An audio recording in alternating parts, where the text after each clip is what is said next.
Hey, good afternoon, everyone, and welcome to episode 49 of the MNC Communications Move the Stairs podcast. We're recording today, Friday, September 17th, 2021, and we are so happy that you've joined in on the conversation. Each week, we share with you brand protection PR strategies for your CBD business to tackle some of your biggest public relations challenges.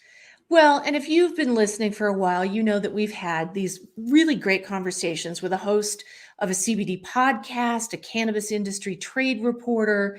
And today we're talking to one of our great friends, a mainstream radio news business reporter for KOA 850 News Radio, Pat Woodard. And Pat has very generously agreed to talk about what he considers to be a really good CBD story pitch for radio. And he works here in Denver for the 50,000 watt Voice of the Rockies, KOA, that not only here in Denver, but can be picked up thousands of miles away, all across the country. And so today's conversation is for CBD business owners wrestling with the challenge of talking to the media about your product, getting the attention of the media about your CBD product. And by the end of this episode, you'll be able to develop a strong, solid media pitch and confidently reach out to reporters at your target outlets with a compelling story angle. You know, Sarah, you and I and Diane have talked at length about how different stories are going to appeal to different types of reporters based on their beat and based on where they work, TV, radio, print. So you can have the same story, but look at it from a different perspective to pitch your story correctly to the correct person. So we're going to get into that in a minute. But like we usually do, 3 mini conversations on our Move the Stairs podcast. We'll talk about how you can engage with radio news reporters, and then we'll go into some strategies for finding out what it is that they're looking for and what they need from you. It's going to be different than what a print reporter may be looking for from you. And then finally, we'll deep dive into what types of stories radio reporters find particularly exciting when it comes to the CBD industry. Yep. And we want to hear from you. I want you to jump into the conversation and let us know how media relations are going for you currently. Are you having success? Are you struggling? Hits and misses, probably. Mm-hmm. So let us know in the comments section. If you're joining us later, post your comments or questions, and we can talk about those next week. And hey, would you please leave us a review of the Move the Stairs podcast on your favorite podcast provider or on Google? We'd love to see your reviews. Thank you so much. And then lastly, before we invite Pat into the studio, don't forget you can log on to movethestairs.com and you can get a free downloadable one sheet with every episode. This week's is the 10 steps to building reporter relationships on Twitter. Again, that's movethestairs.com. Get that today for free. All right. So today, hey, Pat Woodard, how are you? Fine, Sarah. How are you? Excellent. We are so grateful that you're joining us today. We really appreciate you taking the time. Glad to be here. Well, and so Pat, you're with 850 KOA News Radio. And in previous conversations leading up to the podcast here, you have mentioned a topic that I think sticks in the craw of a whole lot of reporters, and that is blanket generic pitches. Am I right? Yeah, not just blanket generic pitches, but blanket generic emails without any sort of thought going into who that email is going to, what kind of format the radio station might have that you're pitching to, the differences between, well, I'll give you an example. I don't know how many radio stations there are in Denver, but in our building alone, iHeartMedia, there are 8 different radio stations. They all have different formats. We have a news talk format.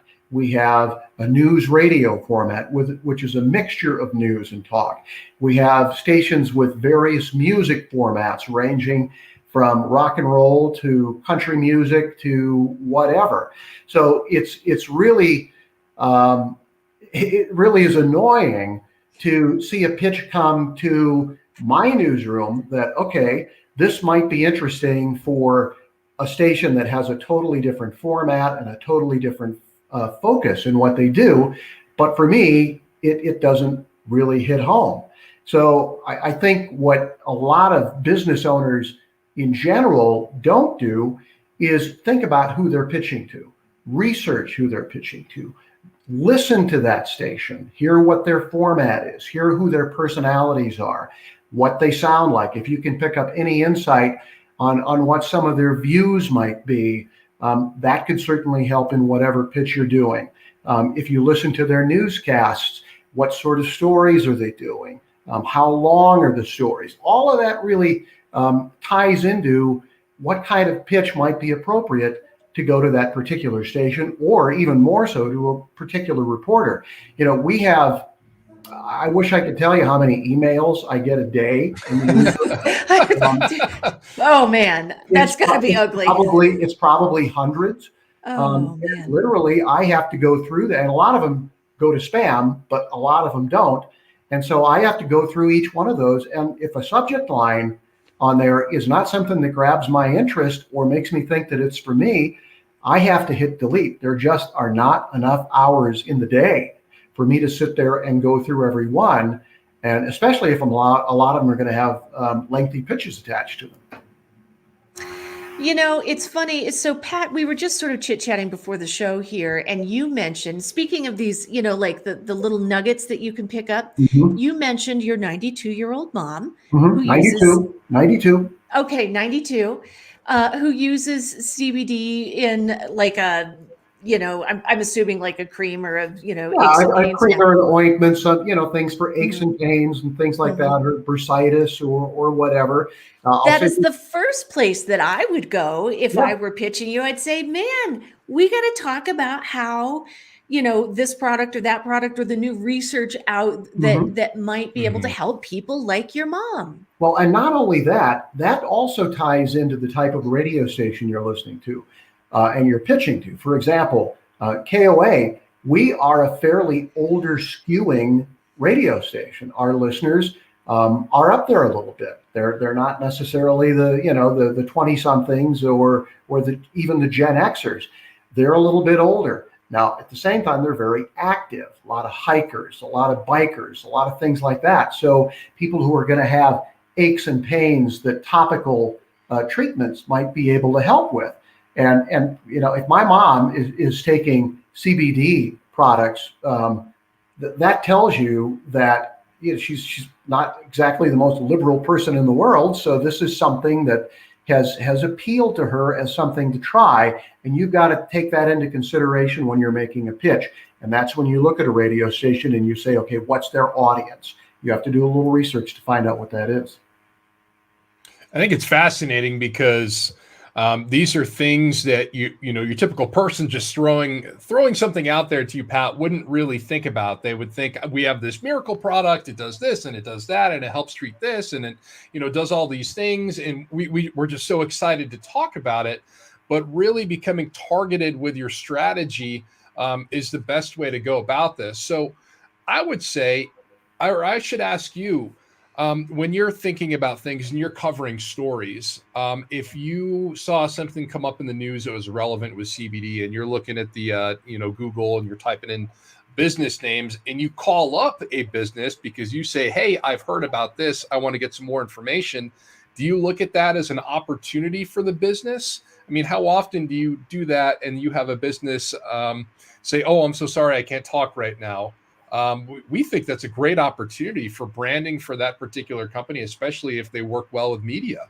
Well, it certainly does happen when you reach out to a particular business owner and a particular business, and either they're not responsive or they're not interested. More often than not, it's the former.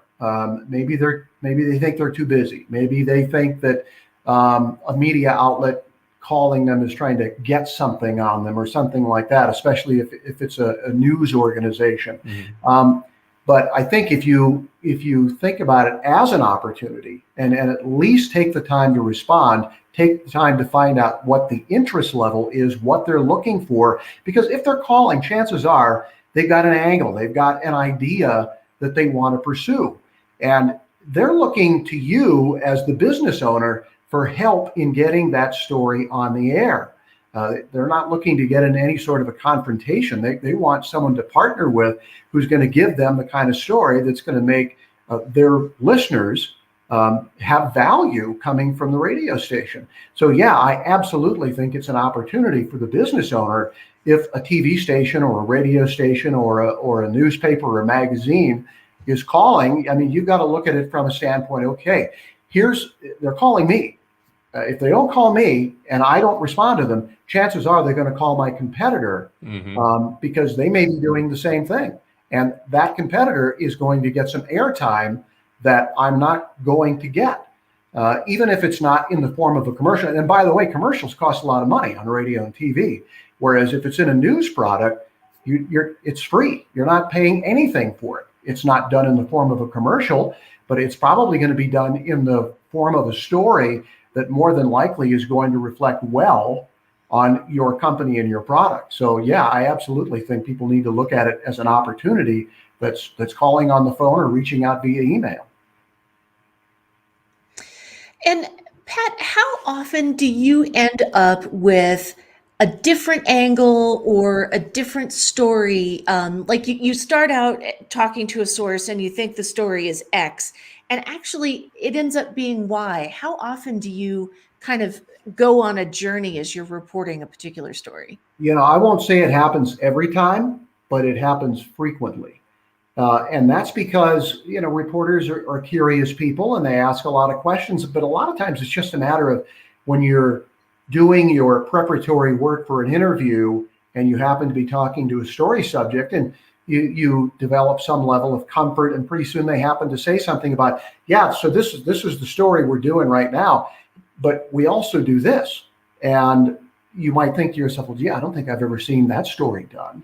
Mm-hmm. And so you end up, we're looking for the most bang for our buck. If we can make one call and get two stories instead of just one, that makes our day a heck of a lot easier. And so I won't say it happens every time, but I would say it happens probably the majority of the time. I'll give you a good example. It's not a CBD industry, but as a financial reporter, business and money reporter, I do a lot of stories that involve financial services company, financial advisors, that sort of thing.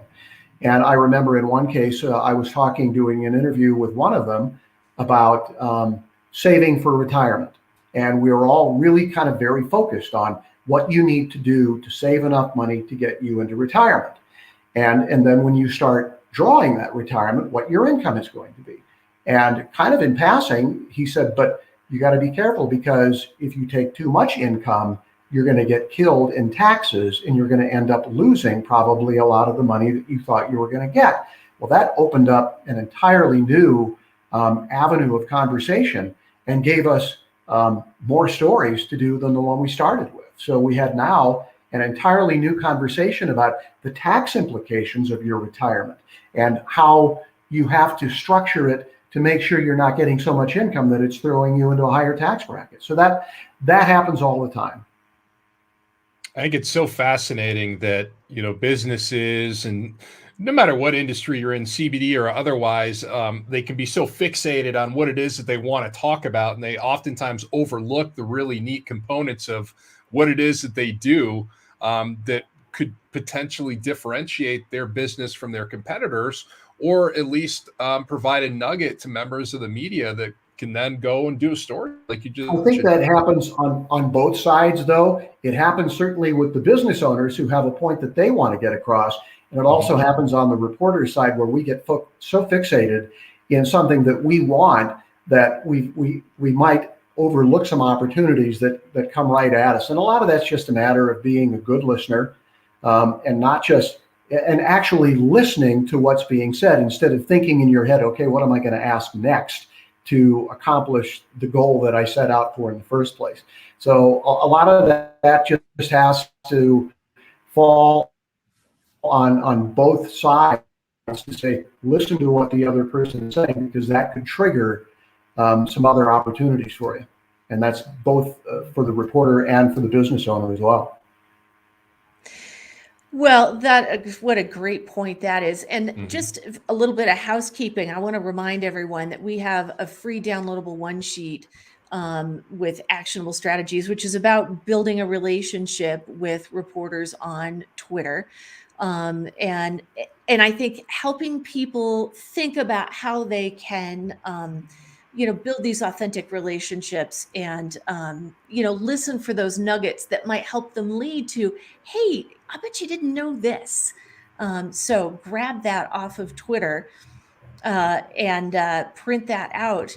And, you might be wondering, by the way, just what move the stairs means. And we're running a little bit heavy, so I'm going to abbreviate the story today. But have you heard the phrase, you need to make lemonade out of lemons?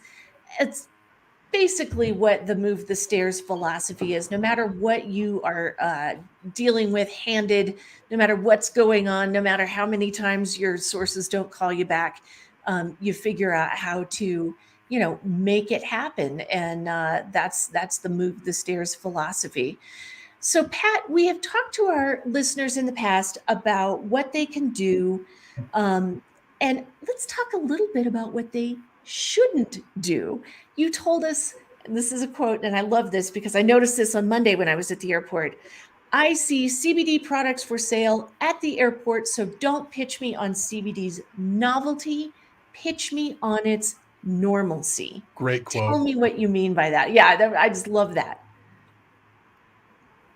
Well, for a long time, we were kind of operating in this Wild West sort of mentality where CBD, anything related to cannabis, was revolutionary, and it's not that way anymore.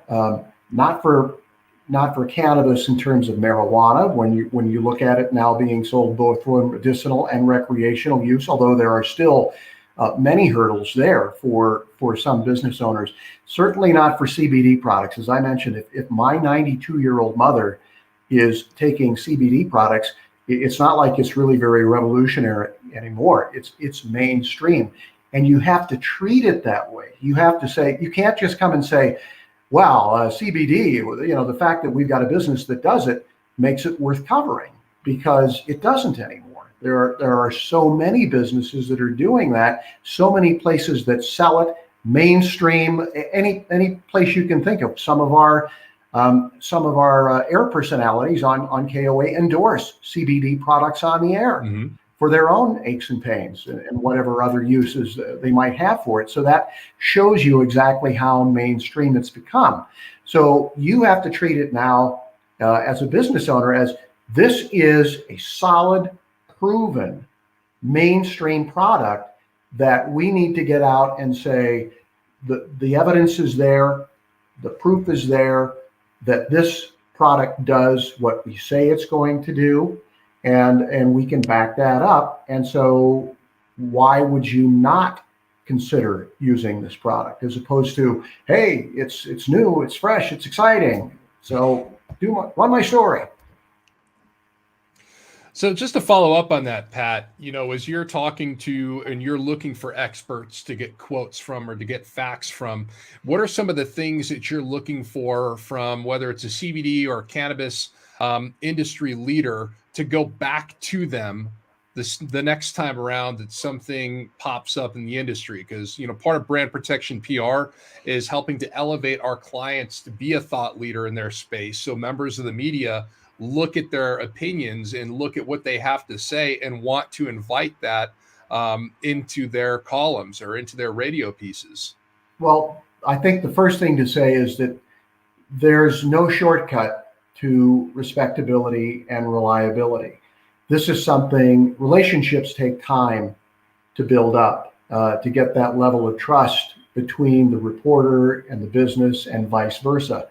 So almost never is it going to be something that results from one interview.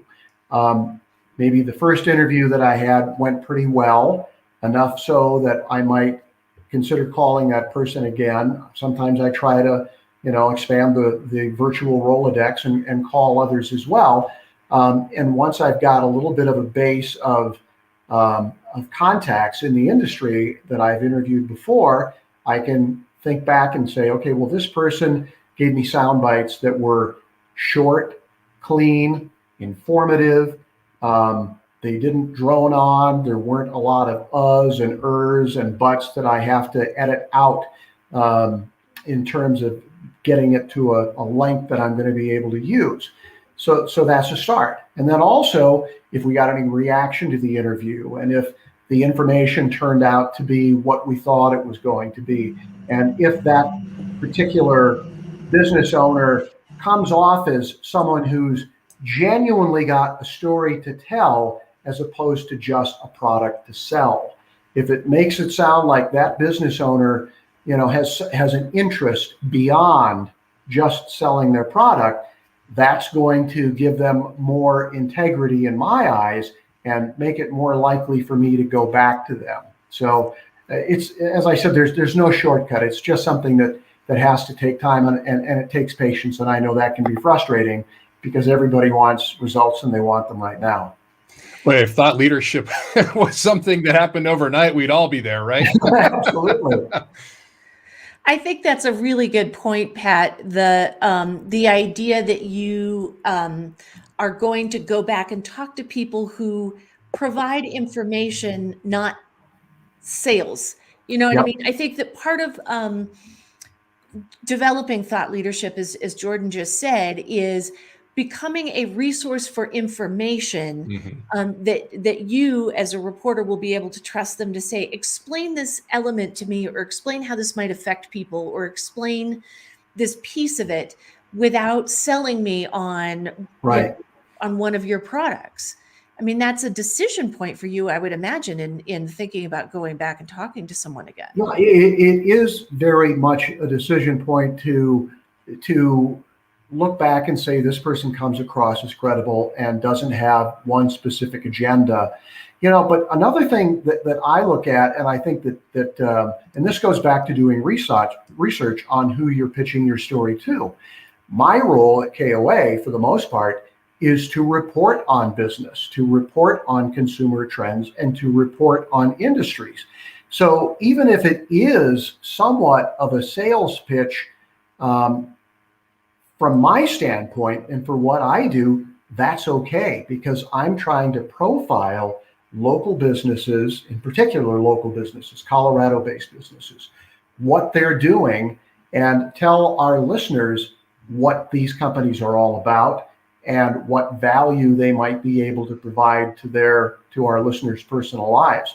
So, you don't want it to sound like a sales pitch, but at least from my standpoint, there can be a little bit of that. You do want a business owner saying, this is what I do that's different from what my competitor does. So it is a sales pitch. You just have to frame it so that it doesn't quite sound like one. And there's a lot to that for sure. Yeah. And to your point earlier, you had talked about subject lines and kind of seeing some very vanilla pitches in those subject lines. So that's where, it's important for people to differentiate themselves and what it is that they're doing, so that when you're going through your 300 emails a day, that sticks out like a little gold nugget that you can then pluck, look at that pitch and see if it's something that would be applicable to what it is you want to talk about to your viewers. Yeah, I think if in a subject line, if you put something like Denver CBD company does this, or something along those lines, you've really got to target it to the fact that we are a Denver station. And even though we are heard, as Sarah mentioned, all over the country, our focus is on Denver. That's where our core listenership is, and that is the community that we serve. So you want to make sure when you're pitching a story to me that I know that you're a local company, a local business that's involved in the community. That's going to make me much more likely to give whatever pitch you're making a little bit more of a view than just a generic tagline that doesn't really tell me anything. Or even if you're a company that's located offshore or out of state or whatever, if you're local, you better be telling me that, because that's going to be a key point for whether I'm going to be interested or not. Well, that's a great point. I want to look ahead to next week real quickly. On our next podcast, I guess it's going to a couple of weeks. We're going to be talking to a major CBD business insider about using brand protection PR to build and protect their business. I hope you can join us on Move the Stairs, where we recap the biggest CBD related events that happened and recently, and talk about how you can use these events to prop up your brand and build your brand. So if you have questions, thoughts, comments on that, let us know. But let's move on and put Pat on the hot seat. Mm-hmm. Right? What types of stories, what would get you to click and open that email? Give us, let's get into some nitty gritty here.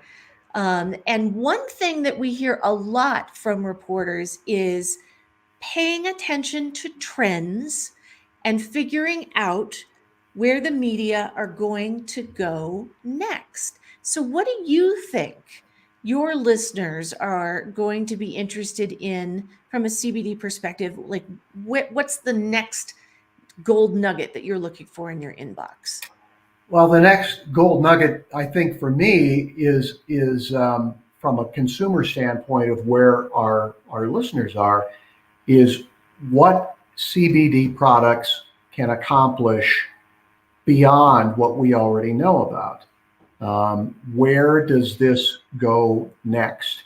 And I think that everybody has a fairly good idea now that there's some effectiveness in treating various aches and pains and other kind of minor maladies that people have, but certainly want to get relief from. So where do we go next? What is the next big thing for CBD? And that's and going along with that for the industry, and in particular the industry in Colorado. So if I can see something that really kind of touches on that, where do we go next from here? How does that impact? What does that mean for my listeners? As opposed, and then what does it mean for the industry in general? That's going to probably get me to click that email open instead of click the delete button and send it off to oblivion. Following up on that, Pat, my question for you is, if a CBD business owner is listening to this podcast and they're saying, okay, I provide great sound bites, I can speak in clear, concise sentences, I don't have crutch words that I rely on, like the ums and the buts and the ers, how should they reach out to you to say, I fit this bill, I'm passionate about what I do, and I think I could provide you some really good information the next time that we have a big CBD trend that's happening, or a unique angle that would be beneficial for your viewers? Well, I think there are two different ways I think that I have found most effective. Now, even though I joked about the emails and how many I get, that's certainly a better way to reach me than calling. Calling the newsroom is that's going to be an exercise in frustration. A lot of times there's nobody around to answer it. Since COVID started, we haven't had anybody at the front desk to answer the general number. So a lot of calls are just kind of falling between the cracks right now. So email is certainly a good way. Another way is to enlist some marketing professionals, frankly, who, I have a long relationship with Diane Mulligan because, and Sarah as well, because we've worked together in past lives. So I know them both, and I trust their judgment, and I know that they're not going to sell me a bum steer, so to speak.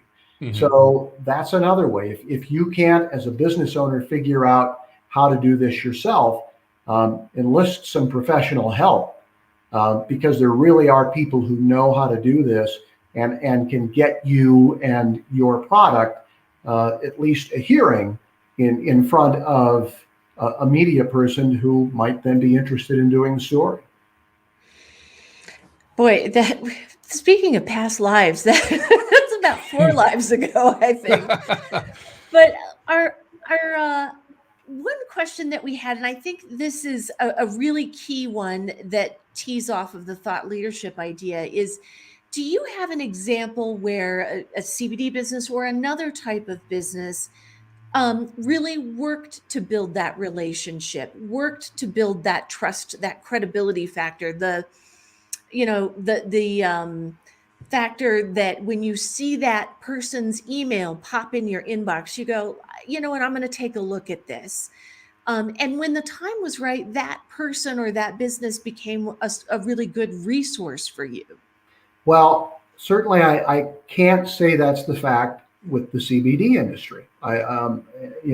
It's still, even though we talk about how it's now become mainstream, it's still a relatively new industry. Mhm. And I have not really developed the kind of relationships with anyone in the CBD industry that you're talking about. I do have others that it's just a matter of, as I talked about earlier, getting comfortable with someone and trusting their judgment because you've worked with them before and have gotten the kind of results that you wanted, and that were giving your viewers and listeners the kind of value that you want to give them. Well, that is great information. I knew we'd have a great conversation with you, Pat, and I really, really appreciate it. So, to recap briefly today's Move the Stairs chat, we have talked about how to engage with reporters nicely, proactively, respectfully, with a real interested kind of approach. We've talked about strategies for finding out what reporters want and need, and you have heard about some types of stories that reporters are looking for. And Pat, you've helped us do all of that today. So I really appreciate your time. You are just the voice of KOA News Radio, and we appreciate you joining us. Well, it's been a great pleasure. Thanks for having me. Thank you so much. Jordan, take us home, man. Yeah, so we are here to help you at all times. So feel free to send us an email. You can log on to movethestairs.com, check out all of the resources that we have there, and we'll catch you again in a few weeks. We can't wait to hear from you. Take care, everybody. Thanks for joining us.